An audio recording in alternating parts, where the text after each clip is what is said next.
വേണ്ടടാ, എനിക്കണ്ടടാ, എടുത്തോണ്ട് ഓടി ഇതൊക്കെ. നാണമില്ലടാ നിനക്കൊക്കെ. പിന്നെ അവന്റെ കയ്യിൽ നിന്ന് കൊണ്ടുവന്ന് വന്നിരിക്കുക. അങ്ങളെ ഞങ്ങളാരും അവിടെ വേണ്ടടാ, കൂടുതലൊന്നും പറയണ്ട. അടിച്ചൊതുക്കാൻ പറ്റിയില്ലെങ്കിൽ തട്ടിക്കളയടാ. പറയാൻ എളുപ്പ, പക്ഷെ പെട്ടെന്ന് നടക്കുന്ന കാര്യമാണോ? നടക്കും, നടത്തിയിട്ടുണ്ട്, ഇനിയും നടത്തും. ചുറ്റുപൂർവ്വമായിരിക്കണമെന്ന് മാത്രം. എങ്കിലൊരു കുഞ്ഞു പോലും അറിയാൻ പോണില്ല. നിനക്കൊക്കെ കേൾക്കണോ? അന്ന് ഇഞ്ചക്കാരന്റെ തൈ കെട്ടിവെച്ച തൊമ്മിച്ചന്റെ കൊലപാതകമില്ലേ, അത് ചെയ്തതേ ഇഞ്ചക്കാരനല്ല. പിന്നെ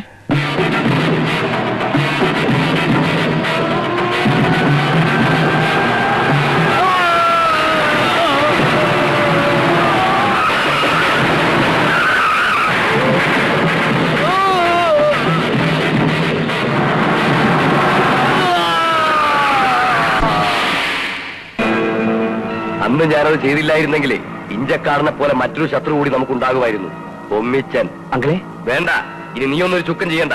ഞാൻ പറഞ്ഞ പോലെ അങ്ങ് നീങ്ങിയാ മതി. ഇനി ചാക്കോച്ച് കളി കളിക്കാൻ പോവുക. ഈ പെരുന്നാളിന് പ്രസിഡന്റ് എഴുന്നള്ളാൻ ഇഞ്ചക്കാരൻ കാണില്ല. രാവിലെ തന്നെ തിരിച്ചെന്നോ? ഇല്ല, ഒന്നുമില്ല. അപ്പച്ചൻ നമ്മുടെ പുറകെ തന്നെ ഇങ്ങോട്ട് പുറപ്പെട്ടാണെന്ന്. എങ്കിൽ പിന്നെ ഇത്രയും സമയമായല്ലോ. നീ വാ.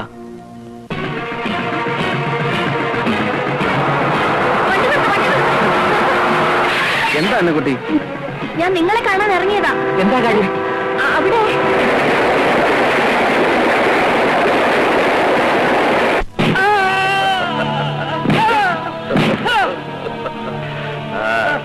തനിക്ക് സന്തോഷിക്കാം. ഈ വോട്ട് കമ്പനി ഉൾപ്പെടെയുള്ള ഞങ്ങളുടെ എല്ലാ സ്ഥാപനങ്ങളും ജപ്തി ചെയ്യാനുള്ള ഉത്തരവ് കോടതിയിൽ നിന്ന് വന്നിട്ടുണ്ട്. എന്താ ചാക്കോച്ച ഈ പറയണേ? നിങ്ങളുടെ വീഴ്ച കണ്ട് കൈ കൊട്ടിച്ചിരിക്കാൻ അത്ര മനസാക്ഷിയൊന്നും ഇല്ലാത്തവനല്ല ഞാൻ. തലമുറകളായിട്ടുള്ള വൈരാഗ്യമൊന്നുമില്ല നമ്മൾ തമ്മിൽ. എന്ന് ചുങ്കത്തറയിലെ തൊഴിലാളി ചുങ്കത്തറക്കാരോട് തന്നെ മത്സരിക്കാൻ തുടങ്ങിയോ അന്ന് തുടങ്ങിയതാ ഇതല്ല. സ്വന്തമായി തുണിക്കട തുടങ്ങാൻ പോണ തീരുമാനം അവസാനം വരെ ഒളിച്ചു വെച്ച് വലിയ സമർത്ഥരാകാൻ നോക്കിയില്ലേ? അന്ന് ഞങ്ങളെ പിന്നിൽ നിന്ന് കുത്തിയതിന്റെ പകയാ കാര്യങ്ങൾ ഇവിടെ വരെ കൊണ്ടെത്തിച്ചത്. ചാക്കോച്ച, തന്റെ തെറ്റിദ്ധാരണ മാറ്റാൻ എനിക്ക് കഴിയില്ല. ഇപ്പൊ എന്താ വേണ്ടത്? ഇഞ്ചക്കാടൻ മത്തായിയുടെ മരണം, അതിൽ കുറഞ്ഞ ഒന്നുകൊണ്ടും ഇനി ഞങ്ങൾ തൃപ്തരാവില്ല. ഒഴിയടാ.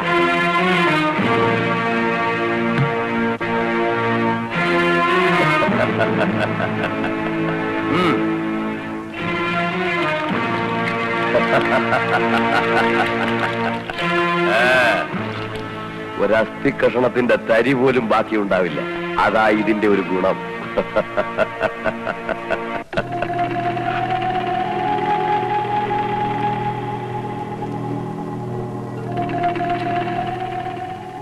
അപ്പൊ നമുക്ക് കൊളുത്താം, അല്ലടാ പിള്ളേരെ?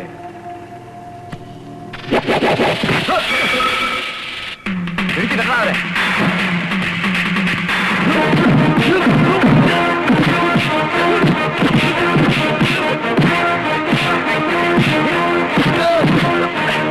അപ്പച്ചൻ പറഞ്ഞതുകൊണ്ട് ഇത്രയും കാലം ഞങ്ങൾ ക്ഷമിച്ചു. ഇനി എന്താ ചെയ്യണം? അടിച്ച് നിരത്തടാ.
പിന്നെ അപ്പച്ച ഷെർലി പെട്ടിയൊക്കെ അടുക്കി വെച്ച് വീട്ടിൽ പോവാൻ നിക്ക.